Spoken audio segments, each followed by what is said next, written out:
मोहन कहे पहिया में आजा गुड्डू दीवाना देवरा हमके भरल है ताजा राइटर सागर मोहन कहे पहिया में आजा गुड्डू दीवाना देवरा हमके भरल है ताजा देखिए के ब्यूटी हम पे करता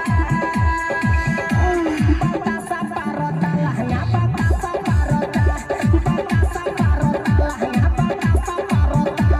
बतासा पारता लहंगा बतासा पारता ऊपर चढ़ली जवानी हो